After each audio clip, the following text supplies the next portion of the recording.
are the one who is alive." It was Hansen then who dissolved, his face full of surprise. The meeting done, Alan walked back to the village where his grandfather was waiting for him. He was the one who was alive.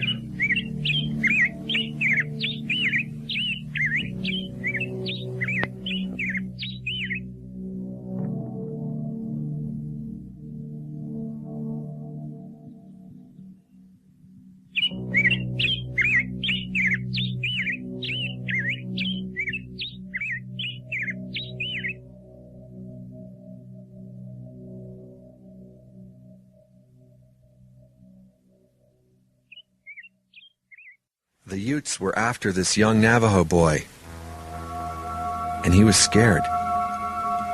And he ran, and he came to a river, and the water lifted, and the young man went under it to live in the home of the Otter people. And the Otter people said, "The enemy will not come here. Here you are safe." The Utes searched the country, but they could not find the young man anywhere. So he left the home of the Otter, and he moved into a new country. And again he grew fearful, because the Utes had found his track, and they came. And as he ran, he cried, and someone called to him from a tree with a round voice.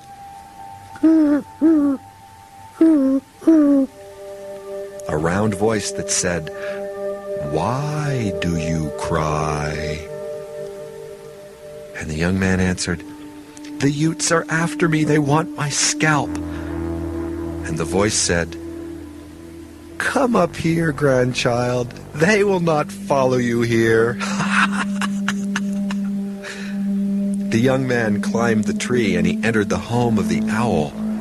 And the owl circled the tree 4 times and sprinkled the tree with medicine to hide the young man. The Utes hunted around and around the tree, but they found nothing, and finally they went away.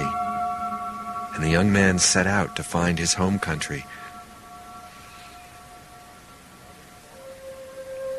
He traveled far. He traveled long and far out of his way, and he moved in circles until he was lost again, and there were tears in his eyes, and he heard someone speak to him. This time, it was White Ground Squirrel who called to him from under a greasewood bush. "Shh! Come here," White Ground Squirrel said, and he blew upon the bush 4 times, and a hole opened up, a large hole into which the young man lowered his body, pulled the sand up around his chin, up around his nose, and over his head, and soon he was safe from his enemies, the Utes. But after he came out of this hole, he was lost again, and he found himself in another strange country, and his eyes filled with tears once more, and he heard a small voice coming from under the rocks. "Why do you cry?" it asked. "Because the Utes are after my scalp," he said. This time it was Mountain Rat who spoke to him. "Never mind. They never enter my home." And he unbuttoned the rocks around his hole, and the young man passed through. And then the rocks were buttoned back in place. And again the Utes searched all over, and again they could not find him. And after the Utes went away, the young man came out into the sun and walked very far into a lonely place, until he reached the San Juan River. And there the water was high, and it ran over the river banks. And the boy bent down and he ate berries that grew there until he heard someone call from behind him, a voice that said, "Grandson, what are you doing here?"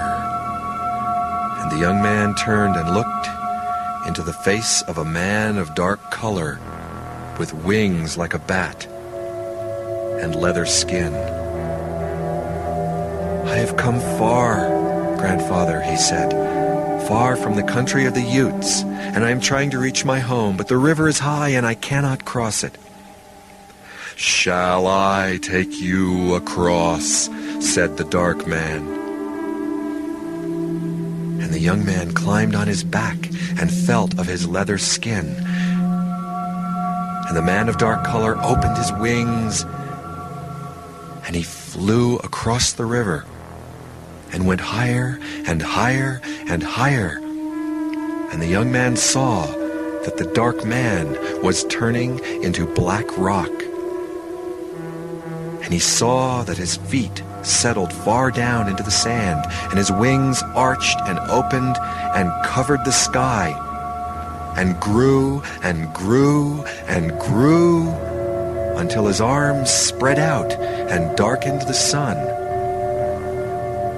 And when they dropped and closed, the man of dark color turned into the rock with wings, which today we call shiprock.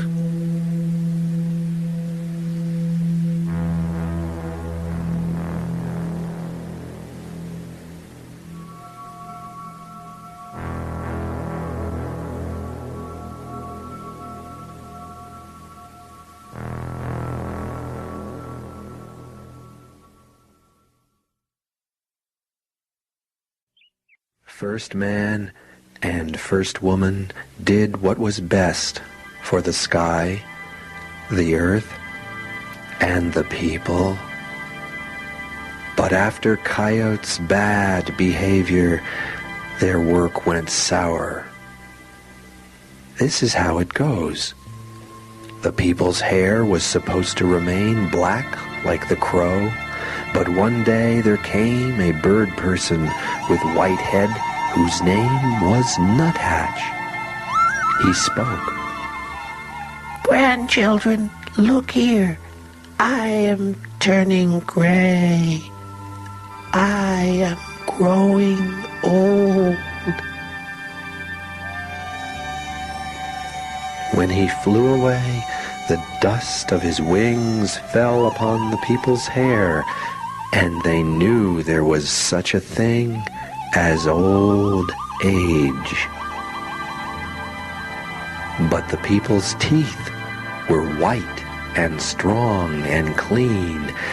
First man and first woman had made it so. White teeth for white corn. One day, Old Man Gopher came with face all puffed out in pain. "Oh, grandchildren," he groaned. "I have a toothache. Pull my bad teeth for me." So the people pulled his bad teeth until only the two front ones were left. And from that time on, the people knew what it was like to have a toothache. That is why the people now wear top feathers of the nuthatch and have gray hairs. And that is why they rub their cheeks when Old Man Gopher pops out of his hole.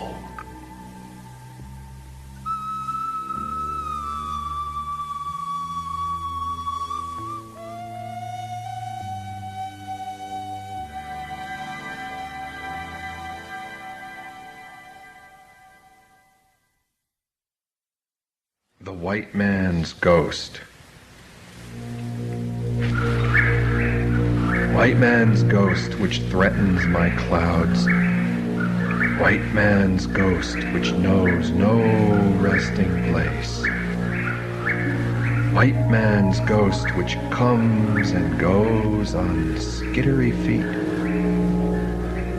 pawing at my body places, my suns, my spruces, my clouds. I will wear now those dark flints that protect. I will dance as they rattle on my skin. The dark bear I borrow the flints of his furred hands.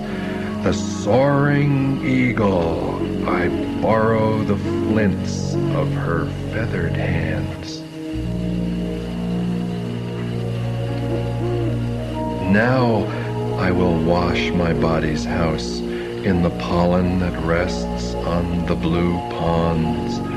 A fine yellow pollen, water pollen, makes my skin shine, makes my heart great, so that the white man's ghost will no longer threaten my sons, my spruces, my clouds.